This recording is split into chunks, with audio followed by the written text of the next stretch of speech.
presencia y tu carácter se manifiesten en mi reina aquí.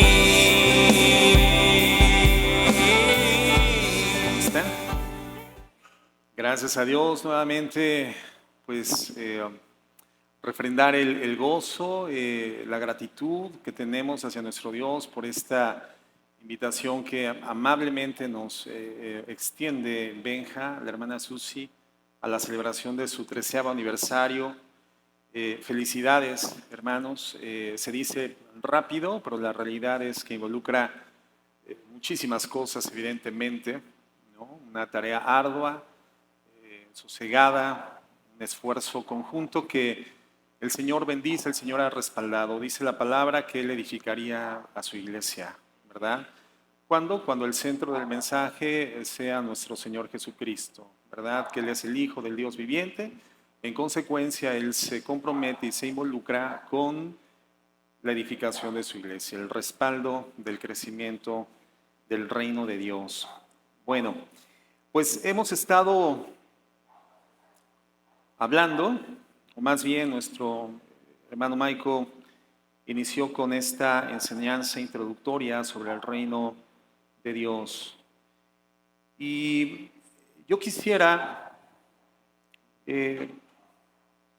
despedirme porque casi lo dijo todo Maico, ¿verdad? No, pero bueno, dice la palabra de Dios que no es malo, ¿verdad? Que repitamos una y otra vez las mismas cosas. La verdad es que es un tema muy rico y Dios ha puesto en mi corazón esto. Miren, ¿qué es un reino? Cuando hablamos de un reino, estamos haciendo referencia a la demarcación territorial en la que es ejercido un gobierno soberano de forma vitalicia. Como bien comentaba Maico, los gobiernos monárquicos son diferentes a los gobiernos democráticos, en donde generalmente el ejercicio ejecutivo se desarrolla a lo largo de un periodo de gobierno definido, ¿verdad? En el caso de México, 6 años, los Estados Unidos 4 años y un posible periodo adicional de otros 4 años, pero al final es un tiempo definido. En el caso de las monarquías, hermanos, son gobiernos que se ejercen de forma vitalicia, siempre. Y es un gobierno que se ejerce mediante el establecimiento de leyes y principios con un sistema de vigilancia que asegura el cumplimiento de las mismas leyes y de los mismos principios. El Señor Jesucristo en esta oración en la que nos presenta un modelo de comunicación humana entre los seres humanos redimidos y Él mismo, nos presenta afirmaciones que nos aproximan de forma muy cercana a la comprensión del programa que Él tiene para la iglesia y el programa que tiene para la tierra. Quiero leer nuestro texto base en el contexto de esta oración modelo, el Padre Nuestro, en Mateo 6:9. Dice así: Vosotros pues, dice el Señor Jesús, oraréis así: Padre nuestro que estás en los cielos, santificado sea tu nombre. Venga tu reino, hágase tu voluntad, como en el cielo, así también en la tierra. Cuando dice venga tu reino, esa es una expresión clara de la exaltación que debemos a nuestro Señor Jesucristo. Esta expresión se dirige a aquel que tiene todo el derecho de reinar, todo el derecho de gobernar, aquel que es definido bíblicamente como el Rey de Reyes, Señor de Señores, nombre que es sobre todos los nombres, admirable, consejero, Dios fuerte, Padre eterno y príncipe de paz. Entonces, venga a nosotros tu reino no es sino el reconocimiento de la exaltación que el Señor Jesucristo merece en su condición divina y en su condición terrena, en esta perspectiva de lo futuro, en esto que bien definía Maico, el reino milenial. En el Salmo 2, por ejemplo, leemos en el verso 6 lo siguiente. Dice, pero yo he puesto mi rey sobre Sión, mi santo monte. Evidentemente es un salmo profético. Y está definiendo a través de estas palabras que el Hijo en el futuro será exaltado como rey de la tierra. En el Salmo 2, verso 7 dice, yo publicaré el decreto, Jehová me ha dicho, mi hijo eres tú, yo te engendré hoy, pídeme y te daré por herencia las naciones y como posesión tuya los confines de la tierra. ¿De quién está hablando proféticamente? Está hablando no de David, hermanos, está hablando del Señor Jesucristo. Entonces, claramente identificamos cómo el propósito del Padre es entregarle al Hijo todos los reinos del mundo. La promesa del reino a nuestro Señor Jesucristo lo encontramos en Isaías 9:6, entre otros contextos bíblicos, pero claramente se identifica, dice, porque un niño nos es nacido, hijo nos es dado, y el principado sobre su hombro. Se llamará su nombre admirable, consejero, Dios fuerte, Padre eterno, príncipe de paz. Lo dilatado de su imperio y la paz no tendrán límite sobre el trono de David, y sobre su reino, disponiéndolo y confirmándolo en juicio y justicia desde ahora y para siempre. Es un reino vitalicio, hermanos, es un reino eterno. El celo de Jehová de los ejércitos hará esto. Entonces, esto nos habla de alguien que va a gobernar sobre la tierra entera, un monarca, un Mesías, un ungido con el derecho de reinar y gobernar para siempre. Entonces, vemos que este programa o este plan divino está centralizado enteramente en la persona de nuestro Señor Jesucristo.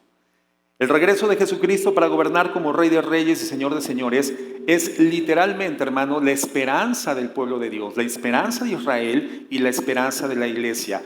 Entendemos que Jesucristo literalmente representa la consumación de toda la historia humana. No hay plan divino fuera de la persona de nuestro Señor Jesucristo. Entonces, cuando nosotros oramos, venga tu reino, es hablar precisamente del reino de nuestro Señor Jesucristo. Un verdadero hijo de Dios, una persona que ha sido redimida por la gracia, entonces comienza a ver por iluminación en su corazón estas verdades completamente reveladas y comienza a generar una desestimación, un descrédito por los planes y deseos personales. Y más bien comienza a preocuparse con el plan divino revelado en la persona de nuestro Señor Jesucristo. Orar de forma correcta entonces no es dejar que Dios se involucre en nuestros planes, no es esto. Más bien es una petición porque Dios cumpla sus planes y nos dé la sabiduría para saber de qué manera nosotros nos articulamos, nos engranamos en el cumplimiento de este programa divino. Eventualmente aprendemos a orar, ¿verdad? Con algunas premisas que tienen un aspecto o una apariencia espiritual. Señor, revélame el conocimiento de tu voluntad para mi vida. Y cuando oramos de esta manera nos centralizamos literalmente como el ojo del universo, como el ombligo del universo, como si todo girara en torno de nosotros, nuestras pretensiones, expectativas, metas y objetivos. Señor, el plan tuyo para mi vida, no, hermanos, la oración tendría que ser, Señor, revélame el plan, cuál es tu voluntad y cómo puedo engranarme, cómo puedo articularme para poder ser un factor de propiciación del cumplimiento de tu voluntad en la tierra. ¿Cuál es el propósito de Dios? ¿Cuál es la voluntad final de Dios? Que venga el reino de su Hijo Jesucristo a este mundo. Pero para poder orar de esta forma, evidentemente, hermanos, se requiere de una transformación en el corazón del ser humano. Porque ahora se trata de que renunciemos a nuestro propio reino y comencemos a vivir para el propósito divino. Y la oración sea, Señor, que venga tu reino. Que venga tu reino. Dice la Biblia, como bien citaba Michael, cualquiera que quiera salvar su vida, la perderá, pero cualquiera que la pierda por causa de mí y del Evangelio, entonces la habrá hallado. Y eso es lo que tenemos que evaluar. A la luz de esta oración modelo que el Señor Jesucristo instruye a sus discípulos para todas las generaciones futuras discipulares en las que evidentemente estamos enmarcados nosotros, hermanos, tenemos que evaluar si nuestra oración está llena de nosotros mismos, de nuestro propio reino, si nuestro propio plan es aquel que abarca la extensión de nuestra relación comunicante con Dios por vía de la oración, o si bien es el reino de Dios el que está gobernando ya nuestro corazón, movilizando nuestros intereses, definiendo nuestra vida. Toda la historia de la redención, hermanos, desde la caída del hombre en Génesis, donde oímos que la simiente de la mujer aplastaría la cabeza de la simiente de la serpiente, toda la historia está dirigiéndose hacia la glorificación del Hijo de Dios. El Señor de señores, el Rey de reyes. Su regreso, su causa, su gobierno, su programa, su plan. Hermanos, esa tendría que ser enteramente nuestra única preocupación. ¿Te has dado cuenta de que todo esto atenta en contra de nuestra naturaleza divina, la cual tiende naturalmente al egoísmo? Nos damos cuenta de que nuestras oraciones generalmente están llenas de nosotros, llenas de nuestros planes, llenos de nuestros motivos y por lo tanto lleno de nuestro propio reino. Cualquiera que quiera hallar la vida y nosotros queremos hallar nuestro propio propósito de vida y queremos adquirirlo de parte de Dios por vía de la oración. Pero la Biblia es muy clara. Tienes que renunciar a tu perspectiva de la vida para que generes un espacio disponible, propicio, para que el plan de Dios, para su reino, su establecimiento, llene tu corazón. Somos egoístas, hermanos. Somos eventualmente como bebés, ¿no? Como niños que tienen una perspectiva de muy corto plazo, de gratificación inmediata. El niño generalmente dice, mío, lo quiero ahorita, y si no llora, patalea, hace una rabieta, y una vez que se lo das, pero otra cosa u otro objeto distrae su atención y captura su corazón, entonces vuelve a llorar, patalear, porque busca la gratificación de forma inmediata. Y vamos caminando en el transcurso de la vida, generando un egoísmo cada vez más grande y dimensionado que termina gobernando nuestro corazón. Y entonces cuando Dios llega a una vida, el mandato de la Escritura es no ores diciendo lo mío, no, sino santificado sea tu nombre, venga tu reino, hágase tu voluntad. Cuando oramos venga tu reino, entonces estamos afirmando que nuestra propia voluntad está sometida a nuestro Dios. Ahora, esto confronta de forma inmediata nuestra naturaleza humana, porque la naturaleza humana clama por hacer su propia voluntad. Y las cosas hechas a nuestra manera y la búsqueda de nuestras propias metas y causas. La gente, por ejemplo, ¿por qué se preocupa hoy en día? ¿O por qué nos preocupamos en términos generales? Bueno, porque las cosas en el país marchan mal, porque la circunstancia va de mal en peor, porque la delincuencia se generaliza y se expande sin límites, porque cada vez vemos afectaciones más cercanas a nuestras vidas, los tiros pasan muy cerca cada vez más, y esto llama nuestra atención. Y aparte, los problemas climáticos, cada vez más calor, el deshielo de los polos y toda la fenomenología conflictiva que por causa del pecado se registra en el mundo, hermanos. Pero lo que nos dice la Biblia es que no pongamos la mira en las cosas de la tierra, sino que levantemos la vista y pongamos nuestra mira en las cosas del cielo. ¿Qué es una mira, hermanos? Una mira es el dispositivo que se encuentra en la punta de un cañón, un dispositivo explosivo que define el lugar donde va a dar en el blanco la bala que se encuentra al interior de ese dispositivo explosivo. Quiere decir entonces que si tú pones tu mira en las cosas de la tierra, las cosas que tienen fecha de caducidad, las cosas pasajeras, efímeras, caducas, ahí va a terminar enclavado el corazón y tu vida va a girar en torno de esas cosas. Y la Biblia dice que nuestra mira tiene que estar en las cosas de arriba, las cosas del cielo. Dice la palabra de Dios que levantemos nuestros ojos a los montes, porque de ahí vendrá nuestro socorro viene de Dios que hizo los cielos y la tierra. Habla de los montes, o los montes es una ilustración que nos permite identificar la necesidad de levantar la vista para poder desarraigarnos de la tierra y poder generar esta expectativa espiritual, real y ciertísima en el futuro, de una herencia que el Señor hará de venir a nuestras vidas procedentes del reino de los cielos, no de este reino terreno, del reino de los cielos. Una herencia que define la Biblia es inmancillable, inmarcesible, incontaminable. Por lo tanto, no es una herencia física, no es una herencia terrena, no es una herencia material, no es una herencia monetaria, es una herencia 100% espiritual, porque no se mancilla, no se corrompe, no se termina, no caduca, no se marchita. Y todo lo que hay en la tierra, sin importar su cuantía, su dimensión o su extensión, finalmente es perecedero. Todo se marchita, todo se mancilla, todo se corrompe. Esta herencia que esperamos de parte de Dios, hermanos, procedente del reino de los cielos, es netamente espiritual. ¿Se acuerdan cuando Pablo hablaba definiendo un poco sobre la naturaleza de su sufrimiento, el cual comienza a partir del mismo momento de su conversión hasta el momento de su muerte? Y él, cuando ve en retrospectiva, dice: esta leve y momentánea tribulación que añade a mi vida un más eterno y glorioso peso de gloria, ¿verdad?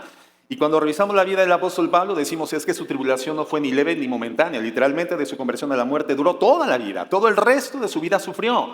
Todo el resto de su vida fue perseguido. Entonces, ¿por qué dice que fue momentáneo? ¿Y por qué dice que fue leve? Si él nos habla de hambres, de látigos, de varas, de circunstancias de sufrimiento inevitable. Bueno, porque a la luz del reino de los cielos, a la luz de lo eterno, aquello que sufrió se convierte en algo pequeño. La dimensión se lleva a una condición de realidad sobre la perspectiva real de lo eterno. Es decir, la percepción de la realidad del apóstol Pablo era la correcta. A la luz de la eternidad, a la luz del reino de los cielos, el sufrimiento en esta tierra, por grande que sea, la aflicción por extensa que sea, al final se reduce prácticamente a la nada.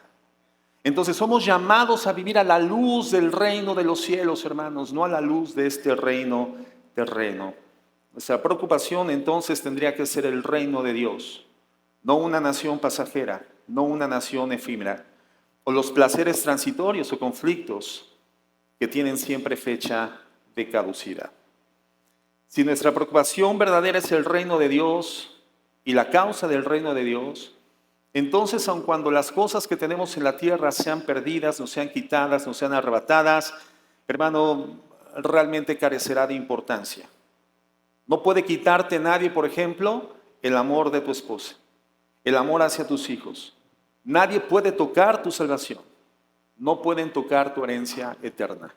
Y en esas cosas, en esos valores eternos, tiene que estar definida nuestra atención y nuestro enfoque. En que nada ni nadie podrá separarnos del amor de Dios que es en Cristo Jesús. Nada ni nadie, hermano. ¿Y de dónde procede eso? Del reino de los cielos. Es una realidad eterna, es una realidad espiritual, es algo que no se mancilla, no caduca, no se corrompe, no se marchita. El amor de Dios que nos da una total seguridad. Nada de lo creado, ni natural ni sobrenatural, dice la Biblia, ni lo alto ni lo profundo, ni la muerte ni la vida, ni el presente ni el porvenir, ni ángeles ni principados ni potestades podrán separarnos del amor de Dios que es en Cristo Jesús. Pero tampoco lo físico transitorio de este mundo, porque dice que ni hambre, ni espada, ni desnudez podrán separarnos del amor de Dios que es en Cristo Jesús. Por lo tanto, la Biblia está definiendo que nuestra mira tiene que estar en las cosas de arriba. Nuestra preocupación tiene que ser el reino de los cielos. Señor, ¿cómo puedo involucrarme? ¿Cómo me articulo? ¿Cómo me engrano, Señor, en esa maquinaria de llevar a una condición propicia el establecimiento, el advenimiento del reino de los cielos? Somos literalmente el pueblo del reino de Dios. Por lo tanto, para nosotros orar, venga tu reino, es la parte más elemental de nuestras vidas. Tenemos que orar, hermano, solamente por la causa de Dios. ¿Cómo podemos decir los cristianos, o cómo podemos decir que Cristo está coronado como Rey en mi vida, cuando no estamos preocupados con las causas de nuestro Dios y continuamos centralizados en las propias?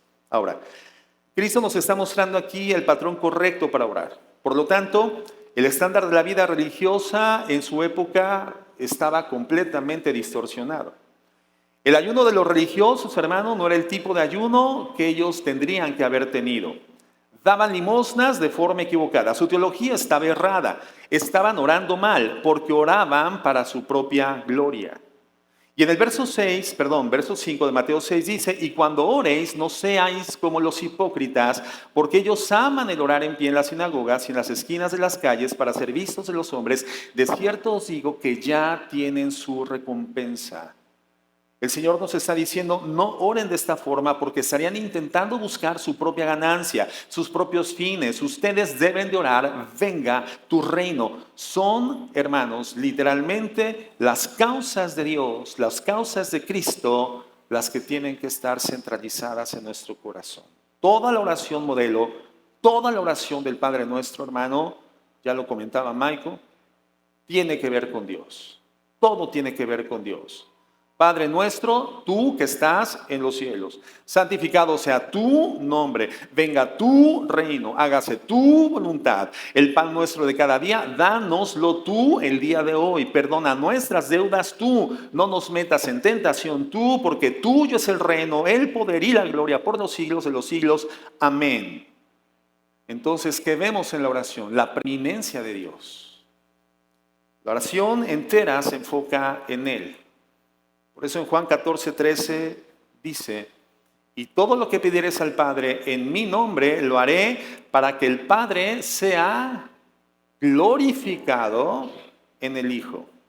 Entonces, la medida de nuestra oración no es otra, es la gloria de Dios, hermanos.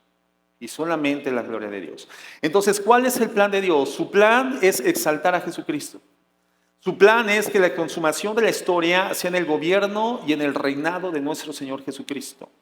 El Talmud, por ejemplo, es el comentario judío a la ley de Dios, dice lo siguiente: la oración en la que no hay mención del reino de Dios no es oración en absoluto. Lo tenían claro. La oración en la que la mención del reino de Dios no es el centro, eso no es una oración. Entonces, el reino es el centro, es el ángulo, es el corazón del asunto. El reino es aquello por lo que Dios ha planeado literalmente la historia, para que Él pueda reinar y gobernar y para que Jesucristo sea supremo. Si Él es el primero en nuestras oraciones, entonces, antes de que lleguemos corriendo a la presencia de Dios y caigamos de rodillas con nuestras peticiones, deberíamos de poder considerar las causas del reino de Dios y afirmar que tú deseas, Señor, ser glorificado en todos tus propósitos. Ahora, ¿por qué es tan difícil hacer esto? Bueno, vamos a verlo. En el versículo 9 dice: santificado sea tu nombre. O sea, Señor, quiero que tu nombre sea reverenciado, santificado sea tu nombre. Eso significa, quiero que tu nombre, Señor, sea reconocido, sea excelso. Quiero vivir en santidad, Señor, que a través de mi vida tú te manifiestes al mundo, tu nombre sea santificado en mí y a través de mí. Pero hay un problema en esto, que tan pronto como deseamos vivir una vida santa, una vida para Dios, comenzamos a enfrentar el hecho de que chocamos con una condición carnal individual y con un reino que existe en este mundo, que la Biblia lo menciona como el reino de las tinieblas.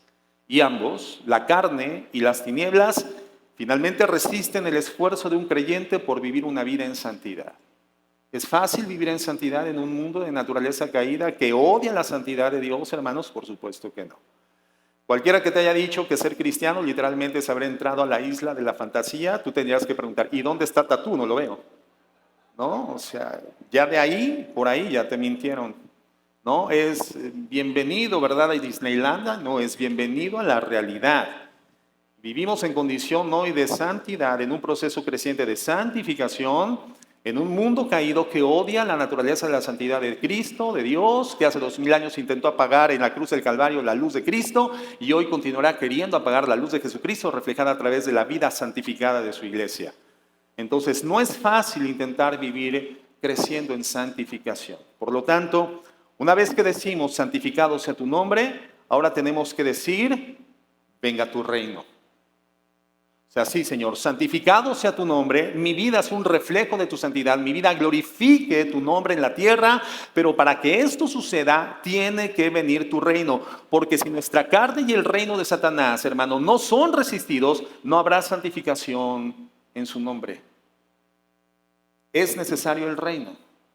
En Colosenses 1:13 dice así: el cual nos ha librado de la potestad de las tinieblas y trasladado al reino de su amado Hijo. Entonces, a menos que experimentemos este traslado del reino de las tinieblas al reino de Jesucristo, no podremos santificar su nombre, a menos que venga tu reino.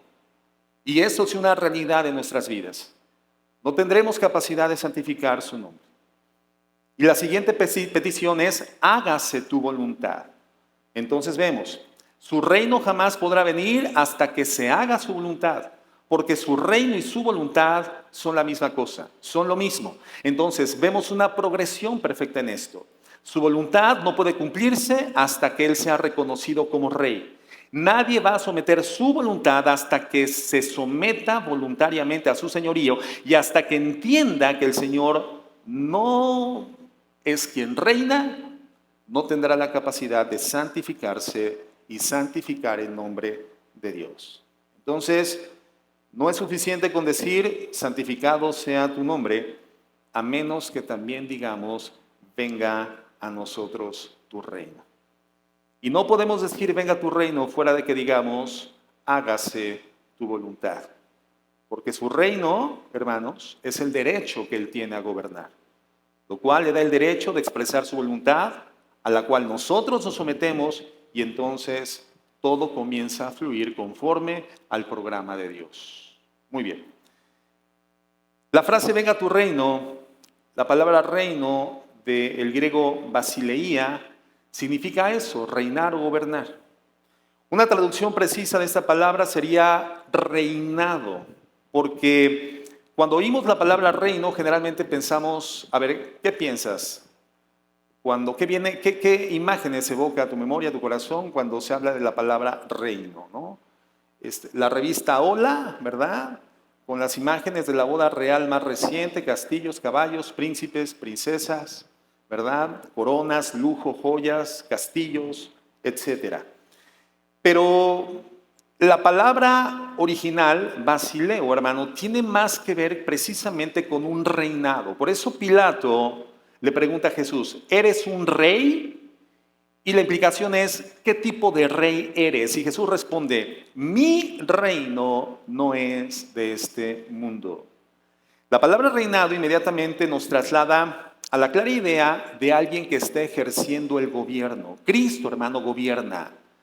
Cristo no necesita tener castillos, Él no necesita tener príncipes, caballos, princesas. Él es soberano sin límites, Él es soberano sin fronteras. Jesucristo es soberano sin murallas, sin castillos. Y después la palabra venga proviene de otro griego que significa venga, pero venga prontamente, venga por completo y venga ahora. Es decir, nos habla de un sentido de prontitud, de inmediatez. Entonces, tres preguntas que creo que surgen naturalmente de esta realidad. ¿De quién es el reino, hermanos? Venga tu reino. El reino es de Dios. El reino es de Dios. No es un reino humano. Estamos involucrados en un reino que no es humano. ¿Por qué? Porque no somos de este mundo. Nuestra ciudadanía, hermanos, no es terrenal. Nuestra ciudadanía es celestial. Dice 1 de Pedro 2 que somos extranjeros y peregrinos en tránsito a una patria celestial. ¿Y qué es lo que distingue a un extranjero y un peregrino? Bueno, que no establece un estilo de vida o no levanta una vivienda en condiciones de permanencia. No, hermano, un extranjero y un peregrino es una persona que está en tránsito. Es una persona que está desarrollando un tránsito, caminando, una trayectoria para finalmente llegar a una circunstancia o a una situación original de procedencia. Eso es un peregrino. Las peregrinaciones que hacías, por ejemplo, el 12 de diciembre, ¿te acuerdas, hermano? Iban en bicicletas, en patinetas, en patines del diablo, ¿verdad? O caminando, o íbamos, decía el otro, ¿verdad? Y finalmente, hermano, en ninguno de los momentos o en ninguno de los lugares donde descansábamos o pasábamos la noche, vivíamos, no nos quedábamos a vivir en ese lugar, sino que íbamos solamente de tránsito. Si acaso levantábamos una tienda de campaña y al siguiente día al amanecer continuábamos con el tránsito. ¿Qué significa que somos extranjeros y peregrinos, hermanos? Que no tenemos por qué establecer nuestra condición de permanencia en esta tierra porque no pertenecemos a las condiciones naturales, culturales de esta tierra. Somos extranjeros y peregrinos. Y por eso dice que nos abstengamos de los deseos carnales que batallan contra el mundo, contra el alma, porque son de procedencia mundana, hermanos. Nosotros no fuimos diseñados para consumir lo que el mundo produce, sino lo producido por el reino de los cielos. Imagínate que te envían de diplomático a Timbuktu, hermano, donde el postre favorito de la nación son sesos congelados de chango. Y entonces después de un rico platillo principal de hormigas sancochadas, te presentan tus sesos de chango congelados, hermano. Dime, ¿tú vas a consumir ese alimento? No, porque tú no eres natural de ese lugar, no es tu cultura, no es tu costumbre, no estás habituado, no es lo que tú haces, no fuiste diseñado ni acondicionado culturalmente para eso. No. Pero ¿qué tal, hermanos, si te presentan de plato principal unos sopitos que ya probamos hoy en la tarde? ¿O cómo se llama? ¿Ese sope gordo? ¿Así se llama? de costilla, de lomo. Tú dices, tú y yo somos uno mismo, wow, hasta el infinito y más allá. Esto es mi cultura. Yo fui diseñado, acondicionado, instruido, educado para consumir este tipo de alimento y por lo tanto es lo que yo consumo. Consumo lo que Colima produce. Porque es tu cultura. Nuestra cultura no es la de la tierra, hermanos. Somos extranjeros y peregrinos. Nuestra cultura es del reino de los cielos. Es como la oficina diplomática de los Estados Unidos. No sé si aquí hay un consulado americano, pero cuando mi esposo y yo tramitamos la visa, tuvimos que ir a Guadalajara al consulado americano solamente para que nos dijeran que no. No, no es cierto. Sí, gracias a Dios nos las dieron. Pero algo llamó nuestra atención, que cuando entramos a esa oficina, hermano, la bandera que estaba en la pared no era la bandera mexicana, era la bandera de los Estados Unidos. La fotografía presidencial no era la de nuestro presidente, sino la del presidente de los Estados Unidos. Y el idioma que se hablaba no era el español, era el estadounidense, era el gringo, hermanos. Entonces, esa gente que viene como representación diplomática de la nación de procedencia, no asume las costumbres de vida del lugar donde representa su nación, porque no van a vivir permanentemente en este lugar. En algún sentido, son como extranjeros y peregrinos que no se deshacen de su cultura, de sus costumbres, de su idiosincrasia, porque ellos no son de aquí, ellos son de una nación diferente, de su nación de procedencia. Nosotros somos ciudadanos, hermanos, por la redención de dos dimensiones, una terrena y una celestial. Pero la final, la última, el destino es nuestra ciudad celestial. La presencia eterna de Dios, el reino de los cielos. Entonces, nosotros somos los ciudadanos del reino. ¿Pero de quién es ese reino? Ese reino, hermanos, es de Dios. Por eso nuestra causa es la causa de Dios. ¿Amamos a nuestro país? Por supuesto que sí, porque es nuestro hogar. Agradecemos a Dios por México y aquí está la gente que amamos y la gente que queremos nosotros que conozca a Jesucristo en este país. Pero su reino, hermanos, su reino es nuestra causa, es nuestro motor. El reino de los cielos es lo que importa. Tenemos que aprender en algún punto de nuestra vida de comunión con Dios, de nuestra relación con el Señor, que nuestras causas han pasado a un plano secundario y es justamente lo que Jesucristo nos quiso decir. En Mateo 6:33 Él dice, mas buscad primeramente, a ver si te adelantan la quincena, o te hacen un descuento, o puedes renegociar los pagos chiquitos con Electra. No dice eso. Buscad primeramente el reino de Dios y su justicia, y todas estas cosas os serán añadidas. La búsqueda del ser humano, hermano, es por la felicidad y es la búsqueda más estéril, más torpe y más infructuosa que podemos emprender en esta tierra.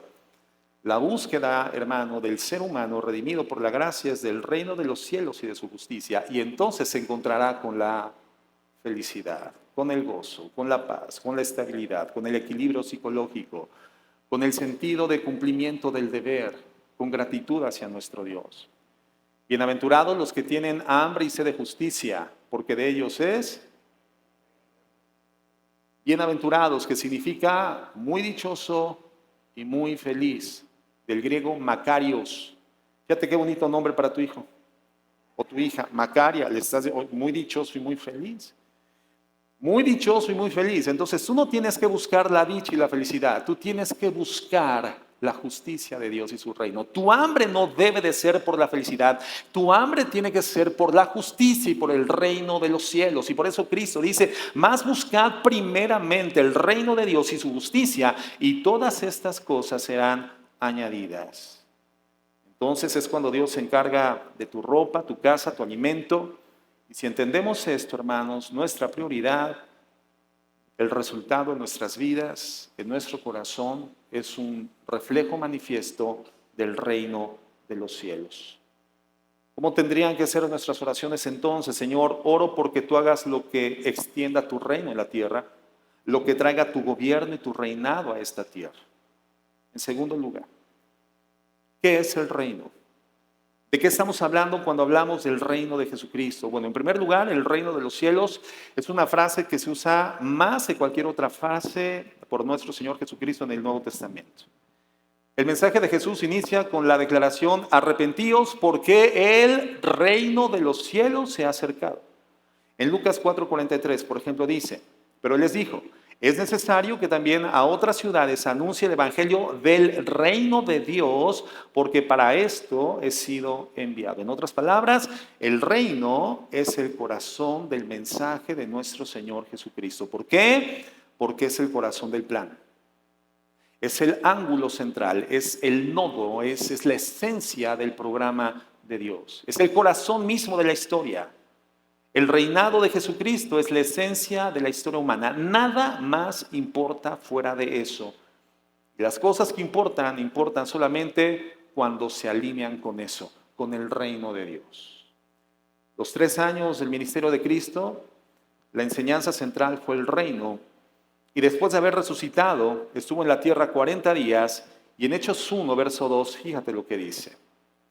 Hasta el día en que fue recibido arriba, después de haber dado mandamiento por el Espíritu Santo a los apóstoles que había escogido, a quienes también después de haber padecido se presentó vivo con muchas pruebas indubitables, apareciéndoseles durante 40 días y hablándoles de qué cosa, hermanos, acerca del reino de Dios. Nuevamente el mensaje central, el reino de Dios, su gobierno y su reinado.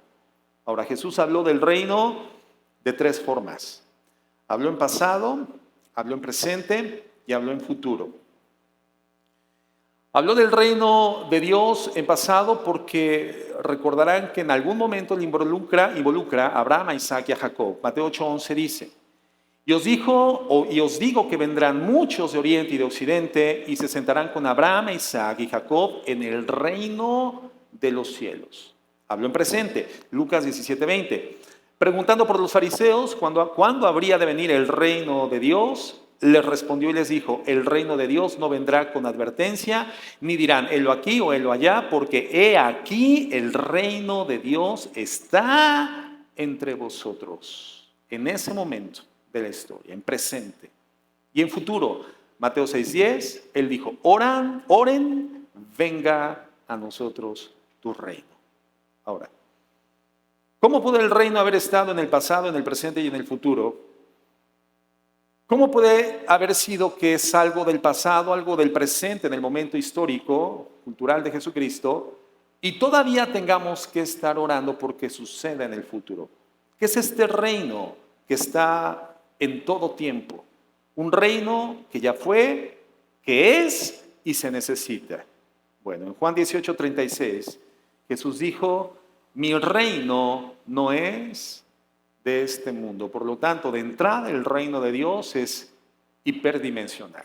No es un reino que se circunscriba a una condición geofísica particular, ¿verdad? Sujeta a las condiciones físicas de la cuatridimensionalidad humana, ¿verdad? Nosotros somos limitados por nuestra condición corpórea, pero el reino de los cielos, hermano, no es de esa forma. Juan 18:33 dice lo siguiente: entonces Pilato volvió a entrar en el pretorio y llamó a Jesús y le dijo: ¿eres tú rey de los judíos? Jesucristo le respondió: ¿dices tú esto por ti mismo o te lo han dicho otros de mí? Pilato le respondió: ¿soy yo acaso judío? Tu nación y los principales sacerdotes te han entregado a mí. ¿Qué es lo que has hecho? Respondió Jesús: mi reino no es de este mundo. Porque si mi reino fuera de este mundo, mis servidores pelearían para que yo no fuera entregado a los judíos, pero mi reino no es de aquí. Le dijo entonces Pilato: ¿luego eres tú rey? Respondió Jesús: tú dices que yo soy rey. Yo para esto he nacido y para esto he venido al mundo, para dar testimonio a la verdad. Todo aquel que es de la verdad oye mi voz. Entonces, si estamos queriendo entender el reino de Dios, teniendo como referencia a los reinos que tenemos a nuestro alrededor físico, jamás lo vamos a conocer. ¿Qué tipo de reino, hermanos, es el reino de Dios? Bueno, el reino de Dios cubre dos dimensiones, el terrenal y el universal. Dios, hermanos, es rey del universo, eso lo entendemos perfectamente bien. Creo que es un elemento fundamental de nuestra teología. Dios es la fuente de todo lo creado. El nombre de Dios por sí mismo revelado a Moisés en la zarza ardiente: yo soy el que soy y sin mí nada de lo que existe subsistiría. Él es la fuente de todo lo creado, es la fuente energética de todo lo que existe y creado a través de nuestro Señor Jesucristo, por quien también todas las cosas, dice la Biblia, son sustentadas. Entonces, Él es Rey del universo. Dios lo hizo, Dios lo sostiene, Dios lo llevará a consumación final. Él es el Rey universal. El Salmo 103, 19 dice así: Jehová estableció en los cielos su trono y su reino domina sobre todos. En Primera de Crónicas 29, 11 dice: tuya es, oh Jehová, la magnificencia y el poder, la gloria, la victoria y el honor, porque todas las cosas que están en los cielos y en la tierra son tuyas. Tuyo, oh Jehová, es el reino y tú eres excelso sobre todos. La riqueza y la gloria proceden de ti y tú dominas sobre todo. En tu mano está la fuerza y el poder, y en tu mano el hacer grande y el dar poder a todos. Palabras extraordinarias. Dios, hermanos, es el Rey del universo y lo media a través de su Hijo, quien gobierna y le ha dado el derecho de reinar y de gobernar. Bien, ese, hermanos, es el reino universal de Dios. Observa el versículo 10 de Mateo 6, por favor. Una vez más, dice: venga tu reino. ¿Qué reino? ¿De quién es el reino? De Dios. ¿Y qué clase de reino es? Es universal. Por eso dice: venga tu reino, hágase tu voluntad, como en el cielo, así también en la tierra. Así también en la tierra. Entonces podríamos decirlo así: tu reino venga en la tierra como en el cielo. Inclusive podríamos decir: tu nombre sea santificado en la tierra como es santificado en el cielo. Ahora la pregunta es: ¿la voluntad de Dios es hecha en el cielo, sí o no? Sí. ¿El nombre de Dios es santificado en el cielo, sí o no? Sí. ¿El reino y gobierno de Dios está establecido en el cielo, sí o no? Sí. El punto es este: el reino universal en el cielo está establecido. La oración es que venga a esta tierra, a esta pequeña milésima de polvo de arena en un universo infinito, una micropartícula de arena en el universo que se ha rebelado en contra del reino universal de Dios. El único lugar en el universo donde hay rebeldía en contra del reino universal de Dios es en esta tierra. Entonces lo que el Señor nos está enseñando a orar es decir: Señor, que sea traído en armonía, así como en el resto del universo, tu reino a esta tierra. El reino universal es total, es ininterrumpido, es eterno. Por lo que aquí nos está enseñando a orar Jesús: Señor, detén la rebelión. Que tú estés reinando aquí como estás reinando en el universo. De la misma forma, aunque su nombre, hermanos, es santificado en el cielo, su nombre no siempre es santificado en la tierra. Aunque su voluntad es hecha en el cielo, no siempre es hecha en la tierra. Y aunque su reino ha venido al cielo, no ha venido en todos los casos a la tierra, porque aún existe rebeldía. El propósito entonces de la oración es que Él traiga su reino a la tierra para que Él pueda terminar con el pecado, terminar con la maldad y para que el nombre de Dios sea santificado. Y eso va a pasar. Y cuando suceda aquí, no habrá más distinción entre su reino universal y su reino terrenal. Se van a mezclar en un reino eterno. Entonces, el reino es el reinado de Cristo sobre la tierra. No estamos orando por un reinado universal. No es necesario orar por eso. Él reina para siempre en ese lugar, sino para que Él reine en la tierra como lo hace en el cielo. La tierra es la preocupación. El reino de Dios en la tierra es el centro del plan. Es el propósito final. ¿Habrá un día en el que el Señor Jesucristo gobierne de esta forma en esta tierra? Claro que sí, y está por venir. Como bien lo enseñaba Michael, esto es definido en la Biblia como el milenio. Y la última pregunta: ¿cómo viene ese reino? ¿Cómo viene el reino? Bueno, creemos en ese reino milenario que menciona el Apocalipsis, el reinado de Cristo sobre la tierra. Pero, ¿cómo viene el reino de Dios, el reino de Cristo a la tierra? El versículo dice: venga tu reino. Por lo tanto, la expresión supone un sentido de urgencia. Que tu reino venga y que venga ahora, Señor. ¿Cómo buscamos esto? ¿Cómo es que será respondida esta oración? Bueno, en primer lugar, a través de la conversión. A través de la conversión. Esta oración, por lo tanto, entonces, tiene un componente misionero. Representa un llamado al ejercicio del evangelismo. ¿Por qué? Porque Cristo reina hoy en la tierra, ¿en dónde? En el corazón de los redimidos. Y en ese sentido, Cristo ya ha traído su reino a esta tierra, como nos lo explicó y nos lo enseñó Michael. Lucas 17:20 dice así: habiéndole preguntado a los fariseos, habiéndole preguntado a los fariseos, ¿cuándo vendría el reino de Dios?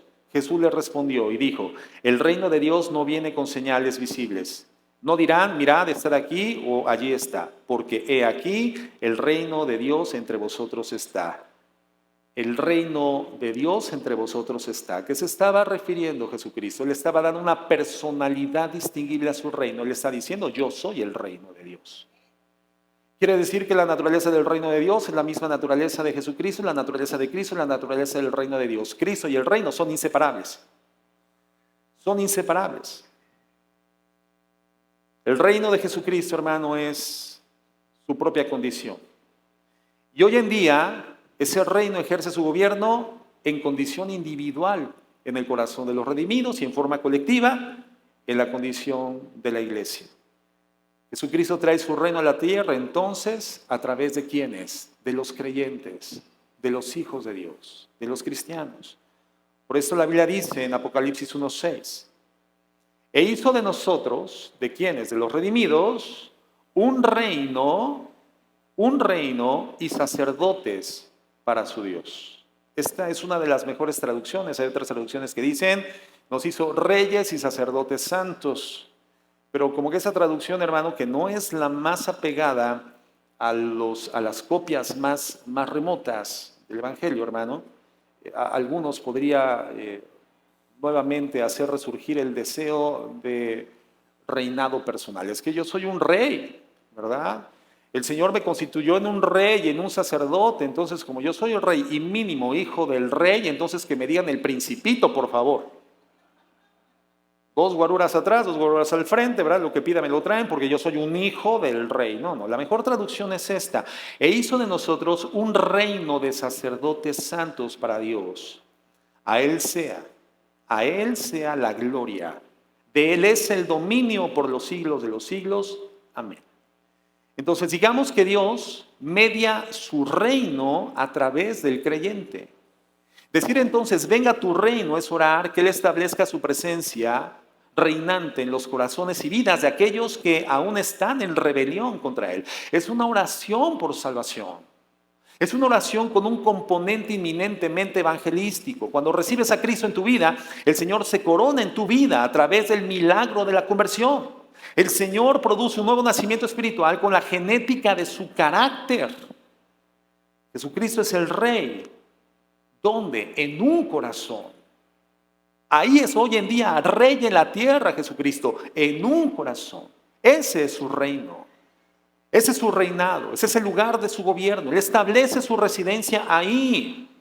Por lo tanto, nosotros somos la demarcación y el castillo de ese rey. Nosotros, los cristianos, la iglesia de Jesús. Entonces, es una petición por conversión para que Él pueda reinar en los corazones de los seres humanos. La razón por la que evangelizamos, hermanos, la razón por la que hablamos a las personas acerca de Jesucristo es por causa, en un sentido evidentemente de ellos, por la redención eterna de su alma, pero sobre todo es por causa de la expansión del reino de Jesucristo, porque Jesucristo es el digno, hermanos. Romanos 1:5 dice, y por quien recibimos la gracia y el apostolado, para la obediencia a la fe en todas las naciones, por amor de su nombre, entre las cuales estáis también vosotros llamados a ser de Jesucristo.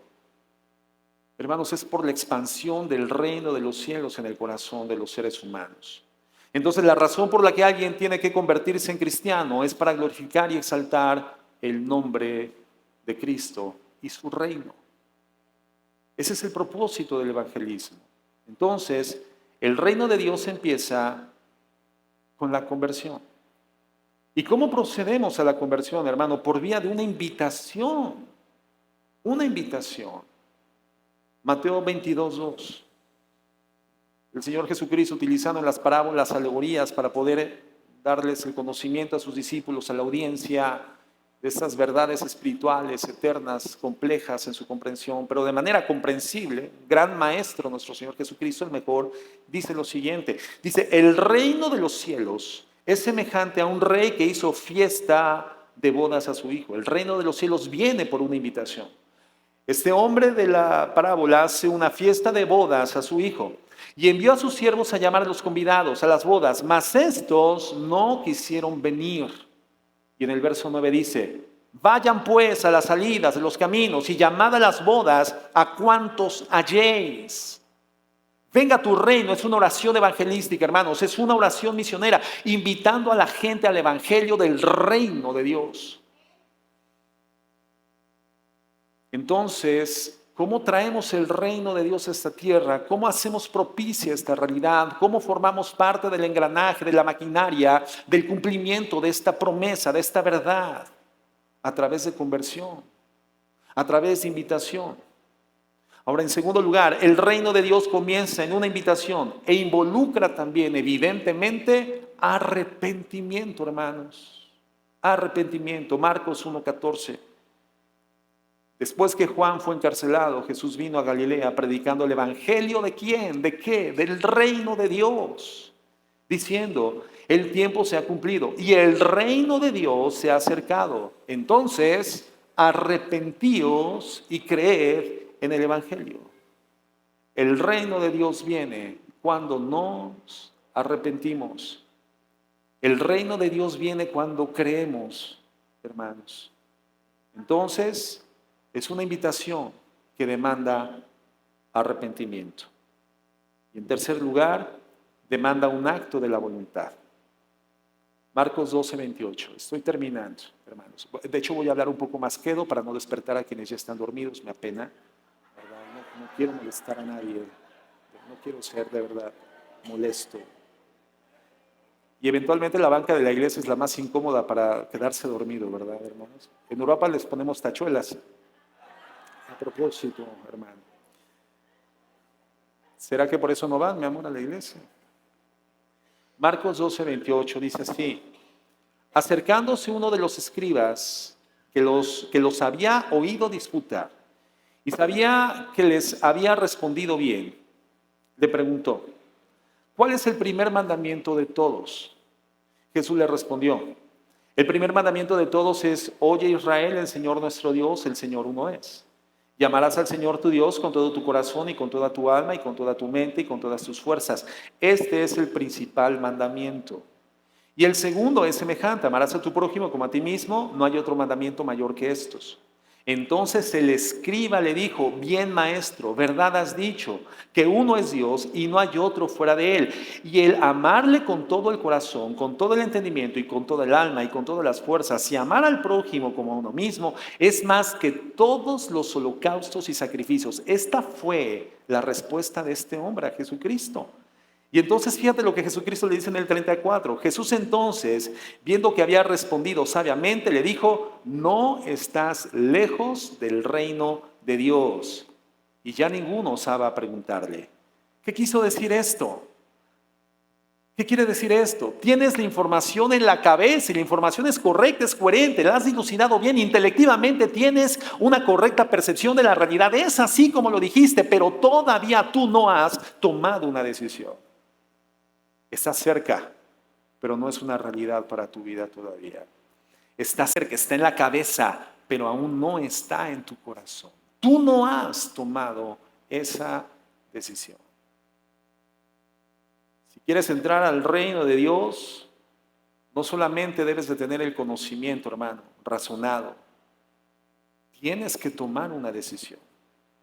Lucas 9:62 dice, y Jesús le dijo, ninguno que poniendo su mano en el arado mira hacia atrás es apto para el reino de Dios. Hermanos, se requiere una decisión determinante para que el gobierno de Cristo sea establecido en el corazón. Entonces, el reino es extendido por medio de una invitación que demanda el arrepentimiento del pecado, demanda una aceptación, un acto definitorio de la voluntad, humillándonos ante el señorío de Jesucristo. Cuando Jesucristo le dice a Pilatos, mi reino no es de este mundo, entonces se está refiriendo a un mundo interno, un reino en el corazón del ser humano, que por supuesto supone un efecto en el terreno moral, físico y testimonial de la vida que Él tiene hoy en Jesucristo, ¿no? O sea, eso sí tiene que tener un efecto en la realidad, tiene que tener un efecto en el mundo real. En la cosmogonía de vida de la persona redimida tiene que haber un reflejo directo. El día de ayer en la mañana, no fue hoy en la mañana, ¿verdad? Tuvimos la celebración de bautismos. Muy bonita ceremonia. Y explicaba muy bien Maico y también el pastor Benja antes de la ceremonia qué es lo que representa. Ellos hablaban de un símbolo externo, ¿no? Algo que representa algo que ya sucedió en el pasado.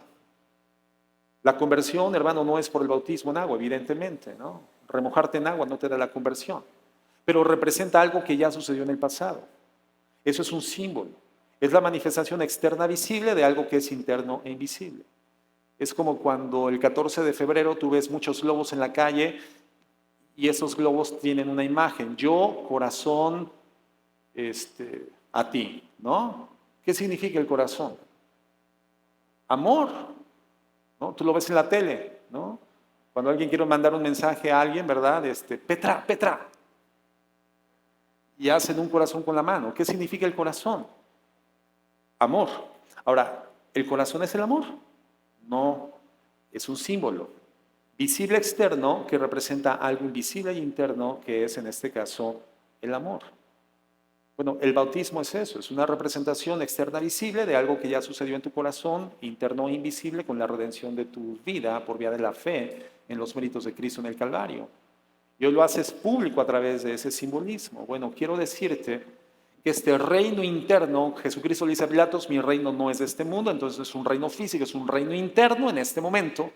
Todavía no es un reino físico, hoy todavía es un reino interno en el corazón de los seres humanos, pero requiere la manifestación externa visible de que en realidad el reino de los cielos es gobernante en tu corazón, y esa manifestación externa visible es tu ideología, tu forma de hablar, tu forma de conducirte, cómo andas, cómo vives, cómo decides, cómo te comportas, cómo te conduces, cómo tomas decisiones, qué es lo que haces en todos los ámbitos de la vida, tu familia, tu vida personal, el gobierno de ti mismo. De hecho, el único gobierno, el único control que Dios nos asigna en la tierra es el control sobre nuestra propia vida y carácter.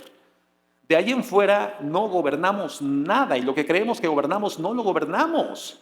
Solamente podemos aspirar al gobierno de nuestra propia condición interna, nuestra naturaleza, el carácter, la personalidad.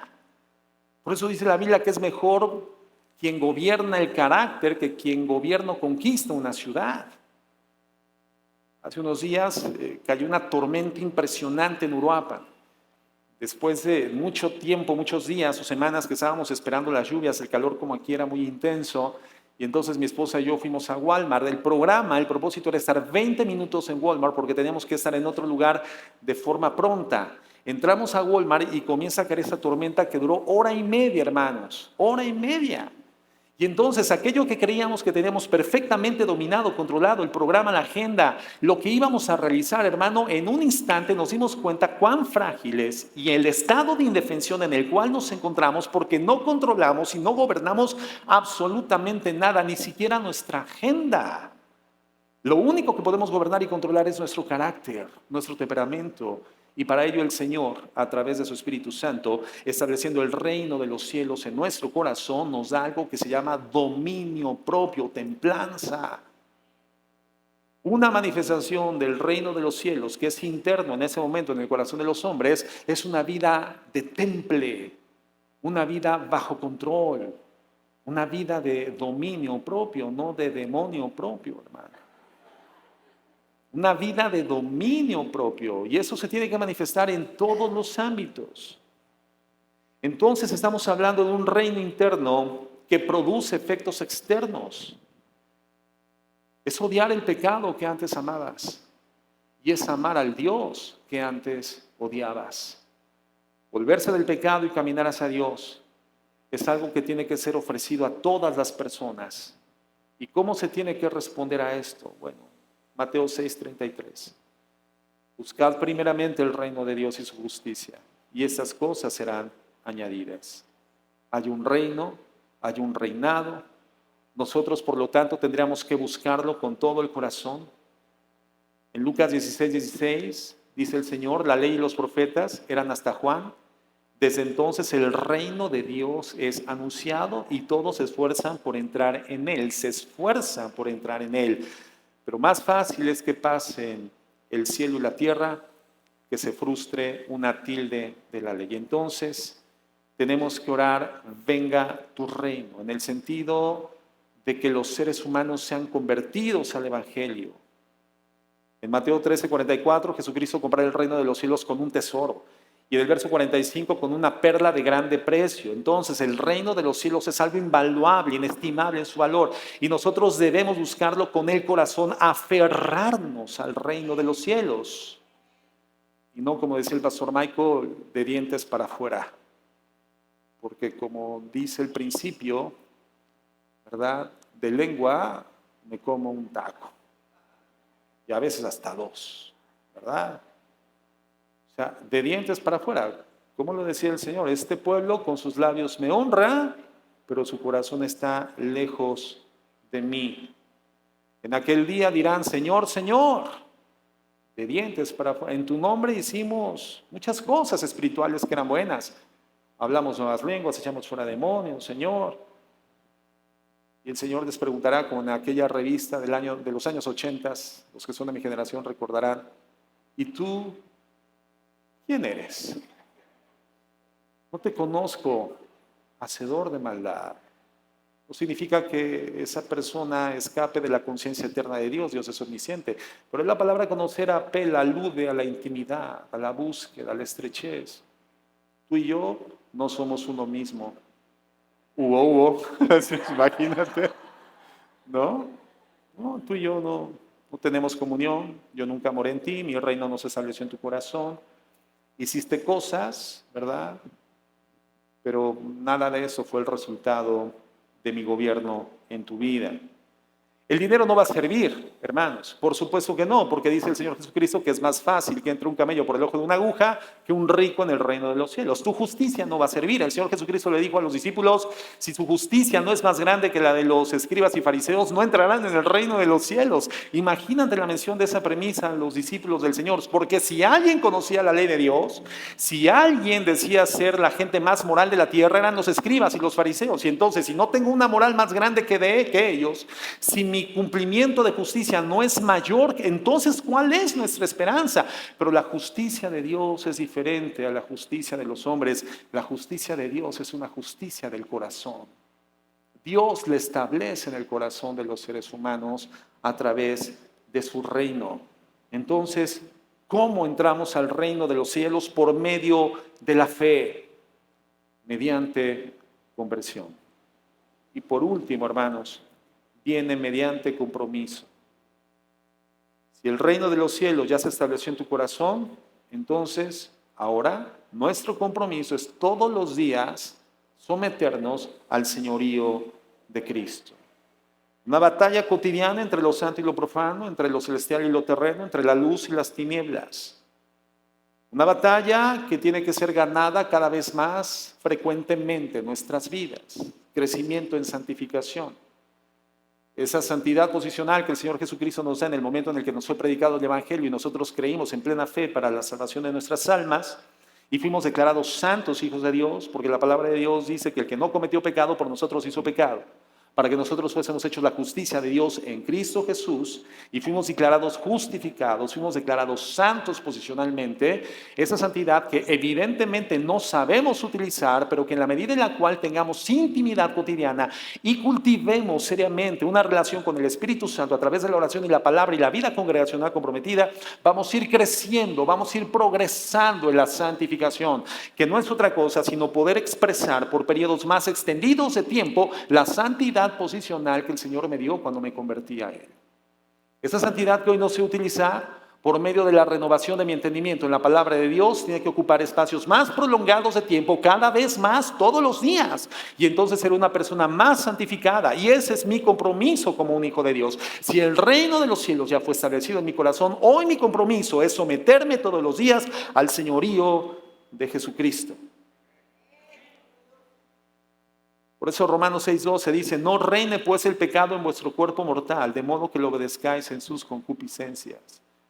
Ni tampoco presentéis vuestros miembros al pecado como instrumentos de iniquidad. Entonces la Biblia dice que el pecado quiere volver a reinar ¿en dónde? En nuestro cuerpo mortal y en nuestros miembros. Ese era el reino del pecado, hermanos. Nuestro cuerpo, nuestros miembros. Lo que hacíamos con nuestros ojos, con nuestras manos, nuestros pies, con los órganos físicos que el Señor nos dotó con el propósito de glorificarnos. Nosotros antes de Cristo lo utilizábamos para la comisión del pecado. Y el pecado establecerá una lucha intestina, muerte todos los días, hermano, por volver a establecer su reino en nuestro cuerpo y miembros y hacernos, como decía Michael, sus súbditos, sus esclavos, sus esclavos. Romanos 12:2 dice que no nos conformemos a este siglo, sino que nos transformemos por medio de la renovación de nuestro entendimiento, para que podamos comprobar la buena voluntad del Señor agradable y perfecta. Fíjate, dice que no nos amoldemos, que no tomemos la forma de este mundo. Obviamente se refiere a la cultura, la idiosincrasia, la sociedad caída, el pecado, etc. Y si entonces el mundo se presenta como un depósito, y nosotros habitando dentro del mundo como un fluido, los fluidos, los líquidos tienen una propiedad física, hermanos, que es adoptar la forma del recipiente que los contiene. Si aquí tuviéramos una jarra de agua, el agua no es una jarra, pero adopta la forma de la jarra que lo contiene. Si tuviéramos un tubo, adoptaría la forma del tubo.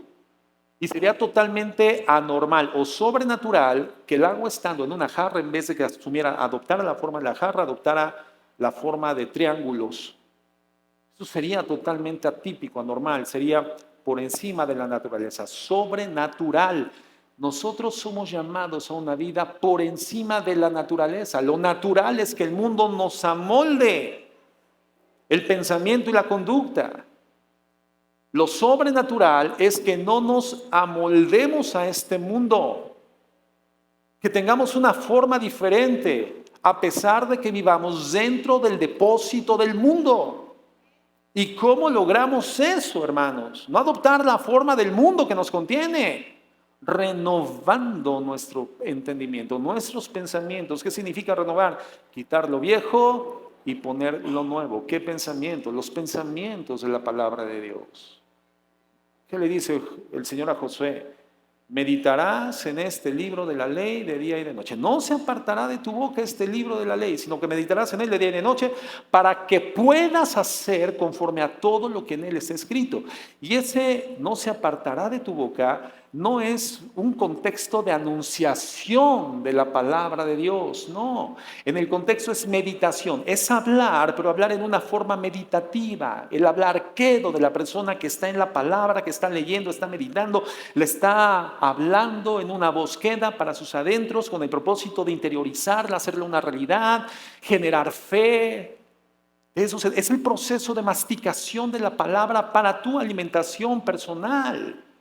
Cuando masticas la palabra, la masticas, la masticas, la masticas, la masticas y finalmente la tragas y llega al corazón del cristiano, que es el corazón, y es ahí donde el Espíritu Santo hace el proceso digestivo y toda la potencia contenida en la palabra, hermano, es distribuida al ser espiritual, pero también al ser físico, y por lo tanto podemos ahora hacer conforme a todo lo que en la palabra de Dios es escrito, pero no podemos hacer conforme a la palabra si no la meditamos. Si la meditación de la Escritura no es el centro de nuestra vida. La meditación, hermano, es el meollo, es nuestro centro de día y de noche. 12 horas de día, 12 horas de noche. Pero el pastor, si me pongo a leer la Biblia en mi trabajo me van a correr, y si yo fuera tu jefe sí te corría, la verdad. Pero la Biblia no dice leerás, la Biblia dice meditarás. Y para meditar tú ya tuviste que haber leído, haber retenido, y ahora masticas, y masticas, y masticas. Y todo lo evalúas, lo juzgas, todo lo pesas a la luz de la palabra que estás meditando. En mi corazón he guardado tu ley para no pecar contra ti. Es decir, la palabra es un freno. Si tú no tienes la palabra de Dios en tu corazón, no tienes freno. Y entonces la chica de 15 años, ¿verdad? Cristiana, miembro de la alabanza de otra ciudad muy lejana a esta ciudad, de una iglesia que no es Casa de Oración Colima, hermanos. Y llega, ¿verdad? Un joven alto, fornido, voz gruesa, se baja además de un carro último modelo. La placa dice, pagano incircunciso, filisteo, hijo de Moloc. Pero se baja del auto y viendo toda esa escena, esta jovencita cristiana dice, gracias, Padre, has respondido a mi oración. Porque esa es la reacción de la joven, porque no tiene la palabra de Dios en su corazón. Y por no tener la palabra de Dios en su corazón, no hay freno.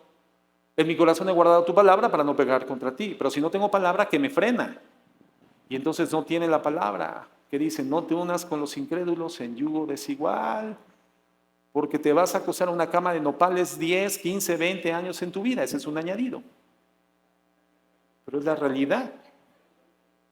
¿Qué comunión tiene Cristo con Belial? La luz con las tinieblas. No puedes. Es la palabra de Dios, hermanos, nuestra meditación. Entonces nuestro poder depende directamente de la cantidad de palabra que hay en nuestras vidas. Dice la Biblia que mora en abundancia la palabra de Dios en nuestros corazones. Y esa no es otra cosa sino la llenura del Espíritu Santo, gobernando nuestras vidas, llevando a práctica el reino de Dios que es interno en su efecto externo. Entonces, en la vida cristiana, todos los días tenemos que afirmar nuestra humillación ante el gobierno de Dios. Eso es compromiso. Cuando ante las disyuntivas de tu vida ya no escoges tu voluntad, sino la voluntad de Él. Su reino se estableció en nuestras vidas por la redención. Y tiene que brillar a través de nuestras vidas. Se refleja mediante la firmeza de nuestra obediencia. Fuimos llamados a ser obedientes, hermanos. Jesucristo dice, si me amáis, guardad mis mandamientos. ¿Amamos al Señor? ¿Cómo lo manifestamos? Por la obediencia. Fuimos salvos por la fe. ¿Cómo manifiesto mi fe? A través de la obediencia. Porque si digo que lo creo, entonces lo hago. Pero si digo que lo creo, pero hago cosas diferentes a las que digo que creo, entonces lo que creo no es lo que digo, sino lo que hago. Es decir, mi fe se manifiesta, es visible a través de lo que hago, no de lo que digo. Pero si digo que lo creo y vivo conforme a lo que digo que creo, mi fe es auténtica. Si no, mi fe, dice Santiago, es la fe de los demonios, que creen en Dios y tiemblan, pero no le obedecen. No le obedecen. Nuestro compromiso, hermanos, es un compromiso de humillación si el reino de Dios está en nuestro corazón. Jesús dijo, si me amáis, guardad mis mandamientos. Entonces nos comprometemos, centralizamos nuestra vida en el reino del Señor, ese es su plan, es el centro de la historia, con humildad hacia su señorío. Ese es el reino de los cielos, hermanos, que hoy viene a la tierra a través del corazón de los creyentes. Y nuestra tarea es expandir ese reino de los cielos a través del Evangelio, hacer esa invitación, llevar a la gente al entendido de que tiene que tomar una decisión que obra en su responsabilidad moral. Todos somos agentes morales, espirituales, individuales, delante de Dios, en condición individual, responsabilidad individual delante de Dios. Todos responderemos a Dios por nuestra decisión. Nosotros llevamos el Evangelio. Cuando llevamos el Evangelio, entonces estamos dentro del engranaje, en la maquinaria, y tiene sentido que oremos, Señor, venga tu reino, hágase tu voluntad. Y si el reino de Dios hoy está en mi corazón y formo parte del proceso de expansión del reino de Dios, su voluntad es hecha en mi vida, entonces su nombre es santificado. Su nombre es santificado. Ese es el reino de Dios. Entonces, reflexionemos, como hace un momento lo hicimos en la oración con el pastor Michael. Reflexionemos. El reino de los cielos está en mi corazón. Él gobierna. Conozco a ese rey. Soy su castillo. Vamos a orar.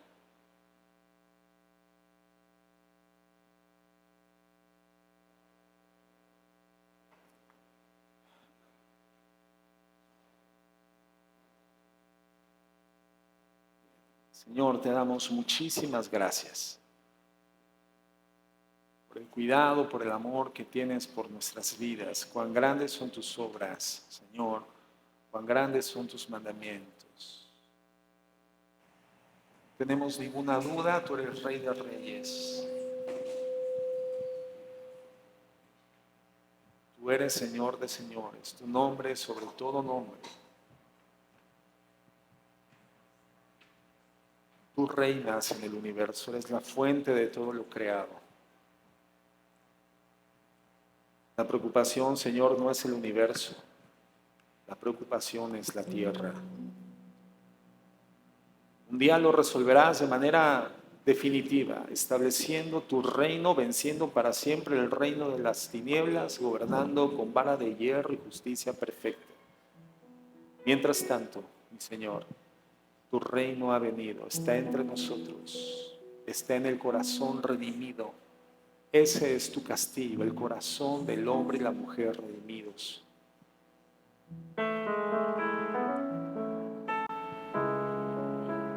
Hermano, vivamos para ese reino, vivamos para ese rey. Podamos decirle, así como en el universo sea tu voluntad, hágase tu voluntad en mi vida. Rompamos con los conflictos de interés hacia la voluntad de nuestro Dios. Decidamos no tener conflictos de interés con la voluntad de Dios, porque es buena, es agradable y es perfecta. Busquemos ese reino, encontrémoslo cada día en nuestro corazón, a la luz del Evangelio que disipa las tinieblas. Esa lámpara a nuestros pies y lumbrera a nuestros caminos, que asegura el camino que hemos de andar.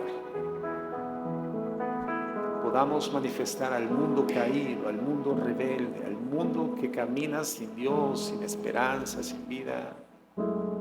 Manifestemos ese reino, anunciemos ese reino, invitemos a ese reino, instemos a tomar la decisión por ese reino, en tanto nosotros nos comprometemos con ese reino en humillación y obediencia todos los días hasta que Él venga.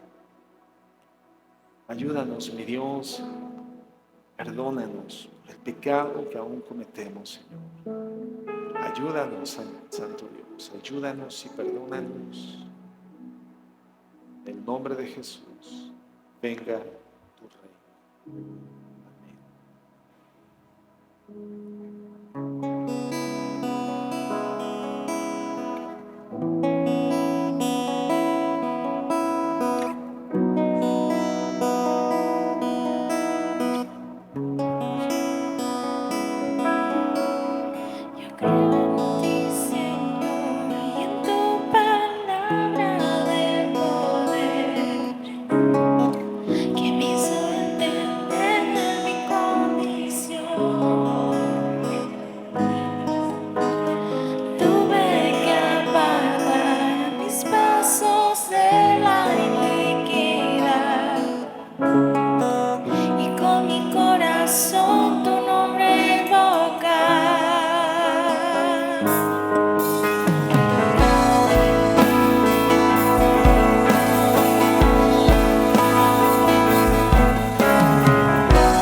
Úsanos, Señor.